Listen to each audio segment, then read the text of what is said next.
that just came to my mind of the role of the diaspora and investing in the region.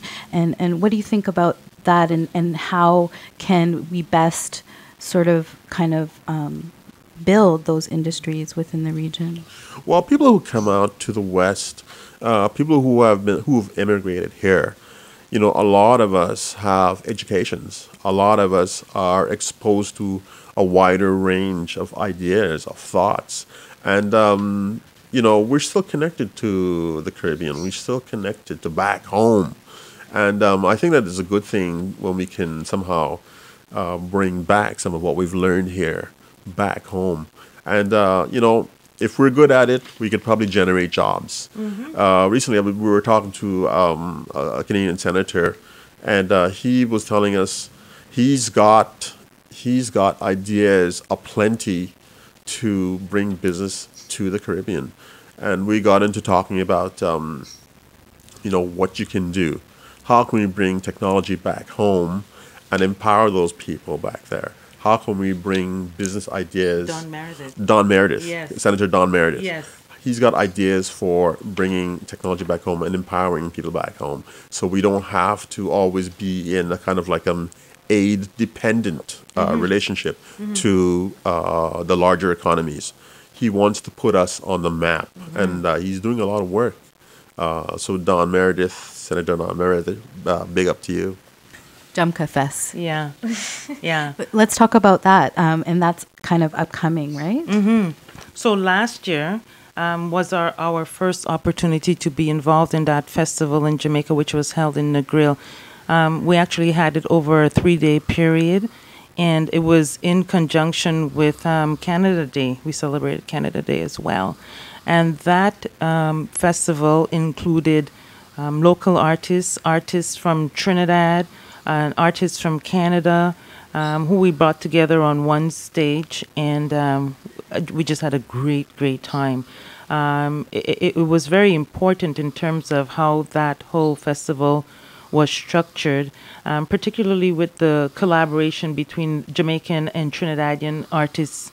That was really important for us in terms of how that was put together. So this year, we want to use Jamka Fest, or we are going to, I shouldn't say we want to, we are going to have Jamka Fest, but also utilize it in a form of more collaborations like that, and also keeping it in tune with our commerce aspect. So during Jamka Fest this year, we'll be having artists from all over as well, but also we're gonna have sort of like an expo, a commerce expo, and an environmental expo added on to that. So we're going to be utilizing the festival in many ways.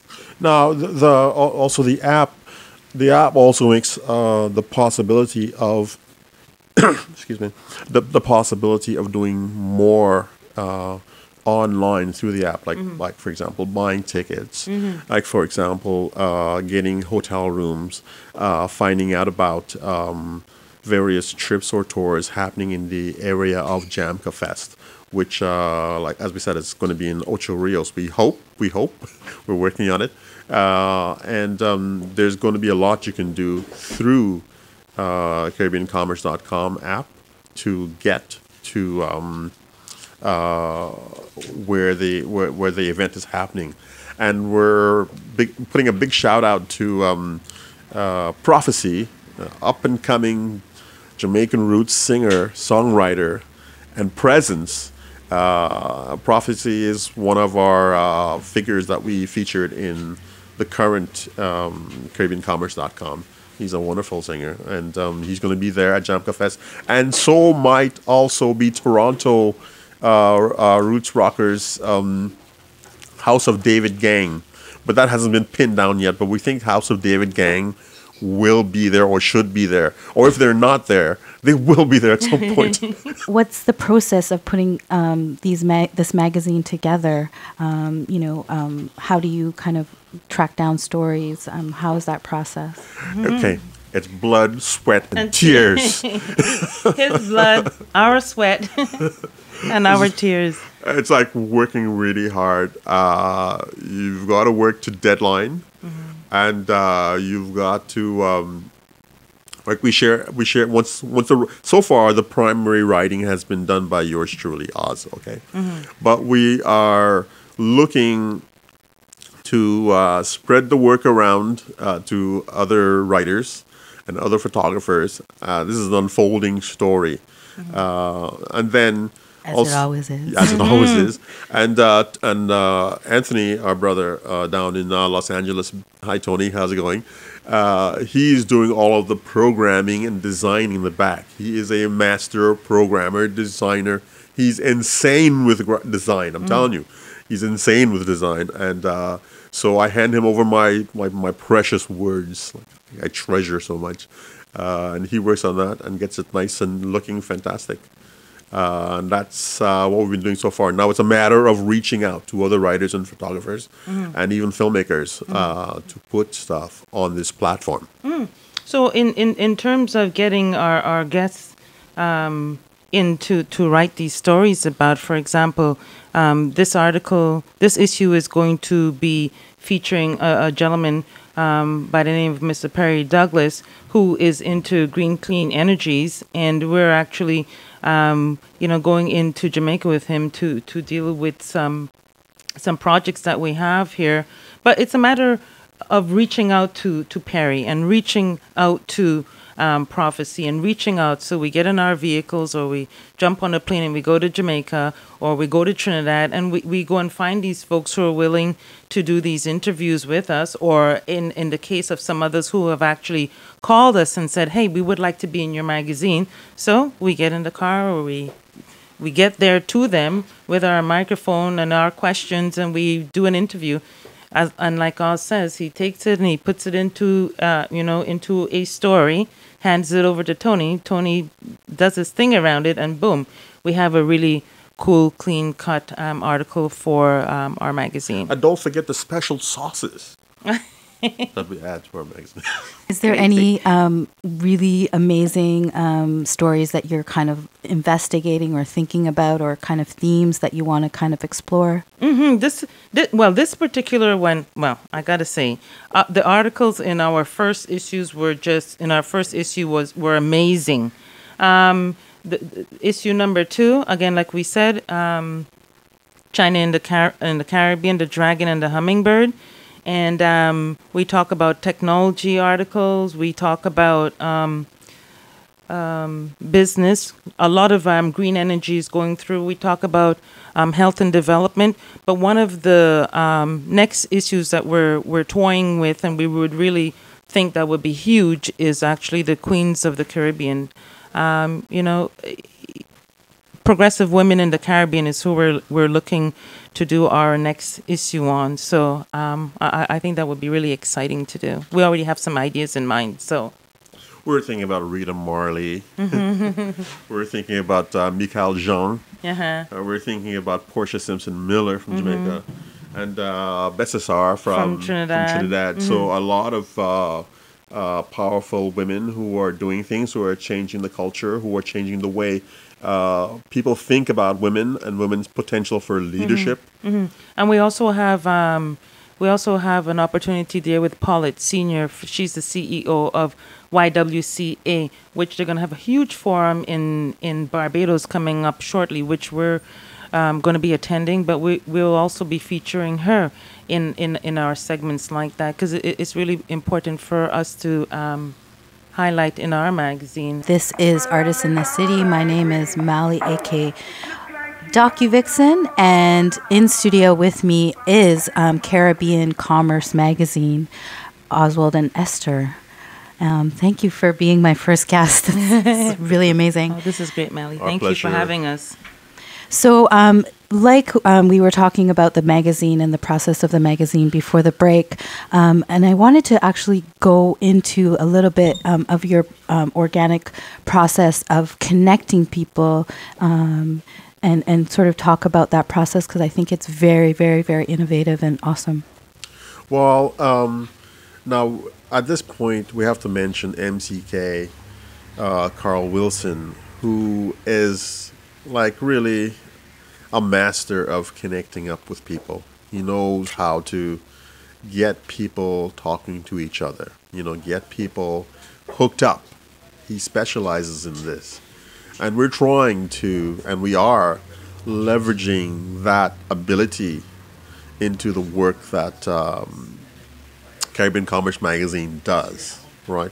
So we're getting him to hook up companies that are here with companies that are down in the Caribbean, entrepreneurs that are here with ideas to to entrepreneurs who are down there in the Caribbean, and get that kind of synergy working, on not only on behalf of himself, but as part of Caribbean commerce, as part of our magazine team, part of our team.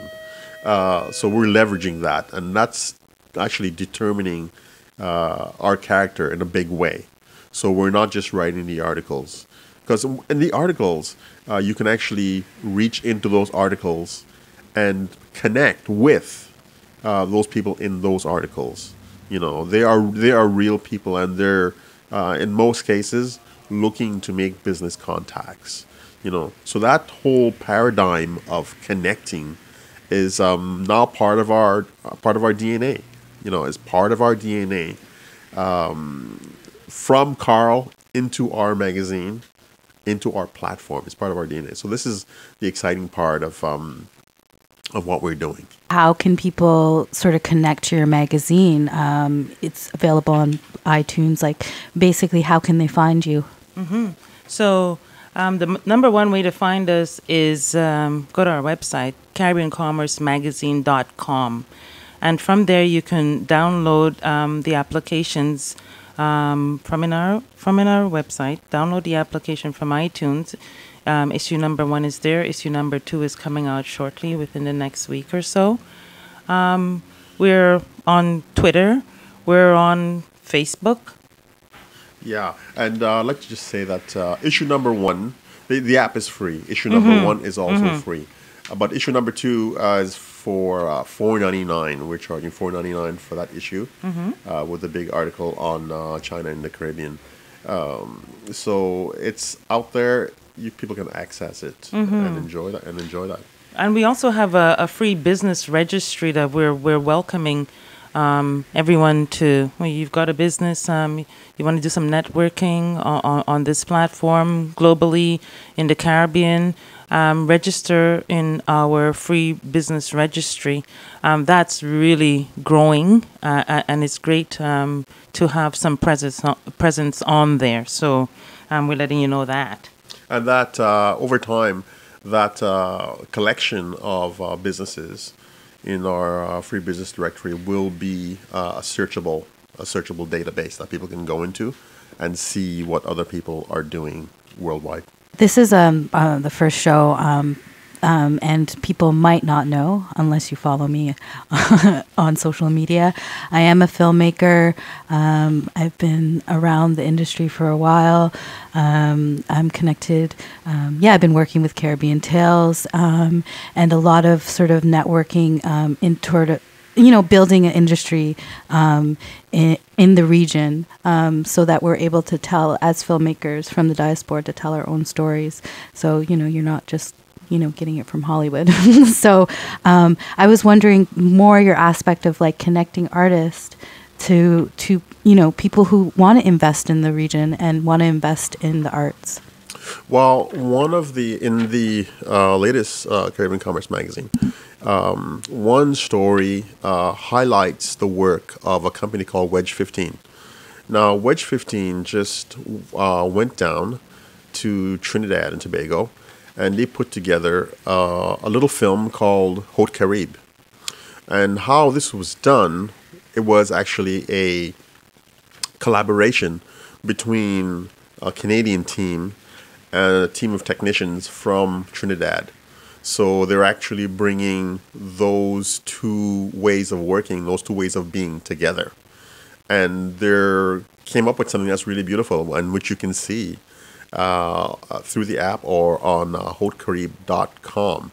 Now, in terms of film per se, we haven't really dug into that yet, but we're trying to keep open to those kinds of possibilities.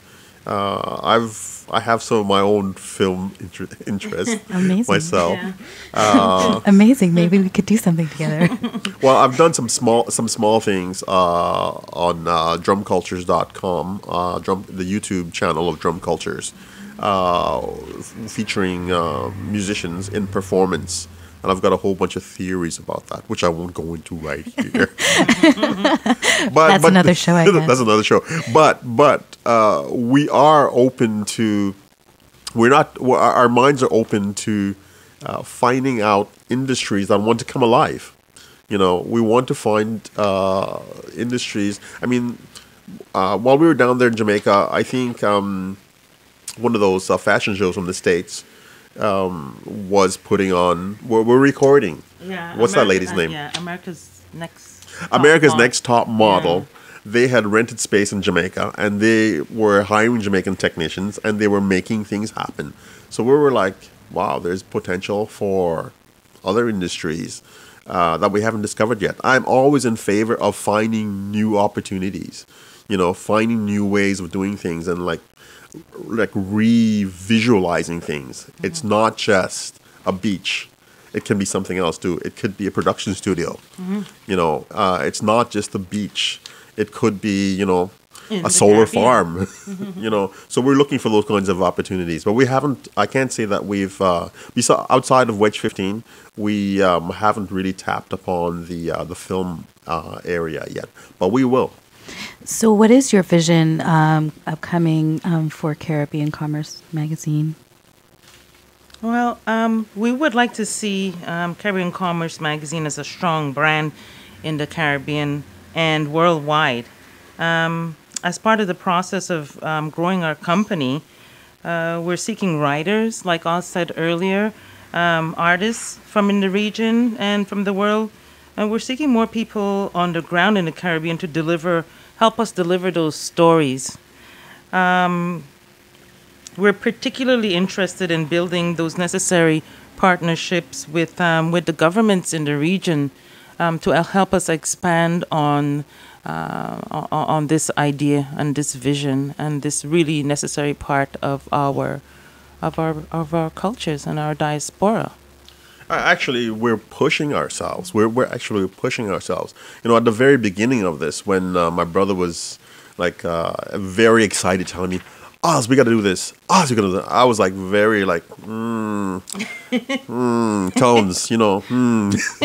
But I was willing to take the challenge. I was willing to take the plunge and see things in a whole new way, which I think is one of the things Caribbean Commerce Magazine is about, like putting it digital. We're not printing it. We're putting it digital. We're putting it in the present moment, in the world as it is right now with the new evolving technology. That's what Caribbean Commerce is all about. So we want to leverage more of the contemporary technology and, you know, big it up all the way. Yeah, let's like talk a little bit about interactive because, you know, that's, I guess, where media is going. The interactivity and the different kind of multimedia kind of aspects. It's really exciting, the opportunities that the new digital format is coming in. And so what is your kind of vision in that way, in that kind of aspect? Well, for example, in our advertising, for example, we are using still photography for advertising, let's say. We're also using still photography with sound. We're embedding in all of these ways to connect with people, connect with businesses. We're putting on video apps that are also interactive. You can reach people through those. So anything, we've got 3D applications. We did a 3D application using we did a little fashion ad using sort of a 3D process. So we're trying to use all the bells and whistles to make our magazine very appealing to people who want to bring their product, bring their brand into the 21st century, right? We want people to experience something different, exciting, and contemporary. You know, where we're not really about looking backwards, we're looking forwards. And we want to actually encourage that as a way of functioning, as a way of being. You're looking forward. You're trying to make things better. You're trying to step up. We're not looking back too much. We're looking forward. So in the apps, we want to bring out more of the new stuff. And we're going to be exploring that a lot, a lot. So, and the other thing is, some folks have asked, will you have your magazine in print format? And the answer to that question is no. No, no way, no. Again, that would be just looking back, and we want to look forward because I mean, eventually, everybody's going to, a lot of folks are going to have a tablet, and a lot of folks are going to have an iPad, and a lot of folks are going to have the more up-to-date avenues by which to get consumer news, and it's necessary that we, as a Caribbean and the diaspora, think about ourselves, tomorrow, in the future, as opposed to still being back on paper-driven. So this is the next natural place for us to be. That's why, no, we're not going to have a paper print. We're going to have it on these platforms going forward. Maybe like talk about your audience development and sort of what where you're going. Like it's basically based in the Caribbean, but what's your like look in towards kind of activating new audiences? Like you have the Chinese article, so that's obviously like a thought, but maybe talk about the different audiences you're trying to kind of go towards. Right. Our tagline for this product is for the Caribbean, for the world. So it's looking in both ways. We want our identity as Caribbean people or Caribbean diaspora people, but we don't want to cut that off from the world because we all have multiple connections with people of different nationalities, multiple connections of people from across the world. So we want to open that up. This is why our main article in this edition is translated into Chinese, so we can reach into a Chinese market, and we want to have that as part of our work. China is on the stage right now. It's on the world stage right now. It's a major power, economic power, and they're having an effect across the planet. And there's like 1 billion or so people that have access to internet over there, and they have the cash, and they're going to be coming. So we want to be able to reach out to them, and that kind of thinking. So we're not just sticking in our little like wedge of the world or a little part of the world. We want to be open enough. So yeah, we're a Caribbean, but we're also for the world. This is a main thought that we have going forward. So it's like the Caribbean going into the world. I like to say it. You get it? I get it. Yes, it's really exciting. What else did I had something lost. It will come back to me. So what's upcoming? You have a new issue coming out, and it's going to be bi-monthly. What else is for the future? Did we miss anything?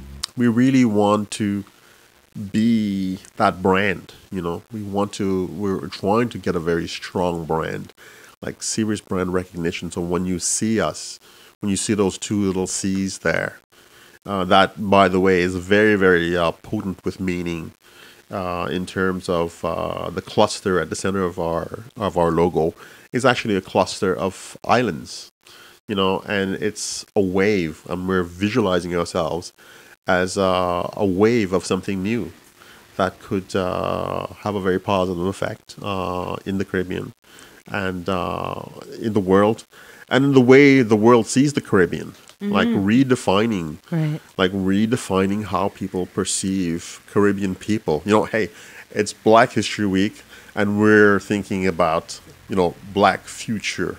You know, it's Month, yes. it's I've heard Black that many future. times. This is Yes, what we yes. want to do. We want to go from Black History Month to Black Future, not just month, but on. So it's a reconceptualizing of who Black people are, like rethinking it, shaking it up. You know, playing with it.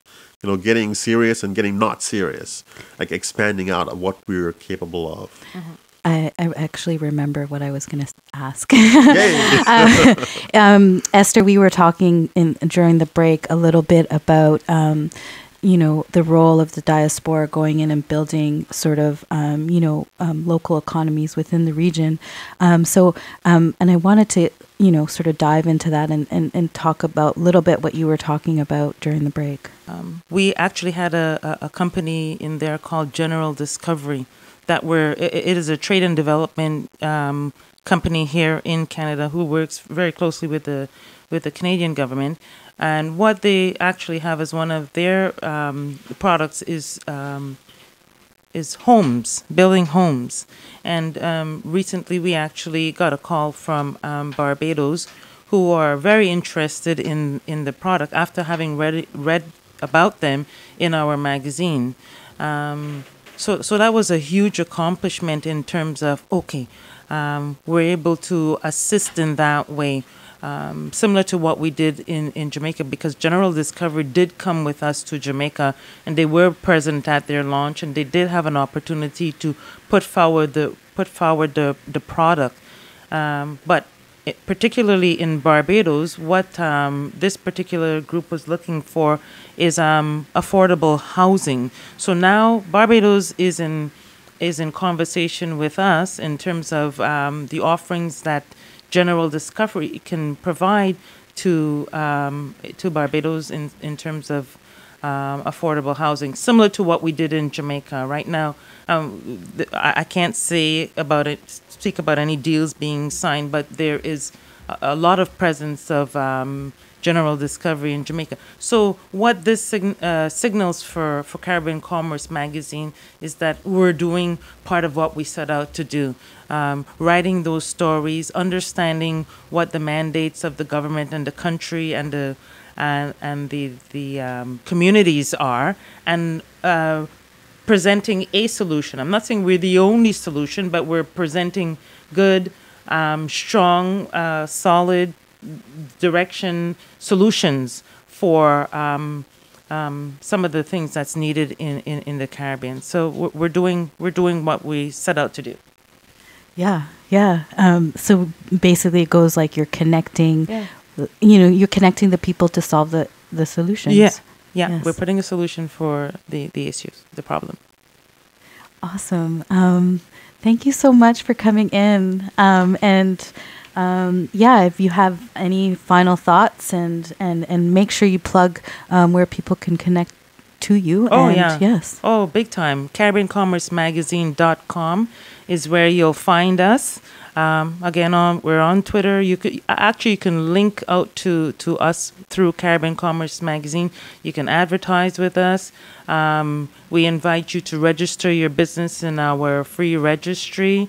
Issue number 1 is for free. Our issue number 2, which it's just going to be, you're going to find it so amazing, interactive. We're asking $4.99 for that. We just want to have Caribbean Commerce. We're creating new technologies. That's basically what it is for the Caribbean. And we want everyone to take note and join us on this journey. We want to be the place where the Caribbean mobilizes in commerce. And as Oz says, our tagline is for the Caribbean, for the world. So we just need everyone to move together, move forward together. Uplift together. Mm-hmm. That's Roots Reggae Radio. Thank you again. And Oz, did you have anything to say? No, I'm just very happy that we got to be on your first show here. Yeah, that's so cool, Mally. Thank you so very much for having us. It's a nice starter. Really great. Thank you very much, Mally. And I hope you come back. Thank you. You're welcome to come back anytime. Thank you Big very thanks. Yeah. So that wraps up our show. You have been listening to Artists in the City, and this is Roots Reggae Radio. And we'll see everybody in the whirlwind next week. RootsReggaeRadio.com is live and plugged in.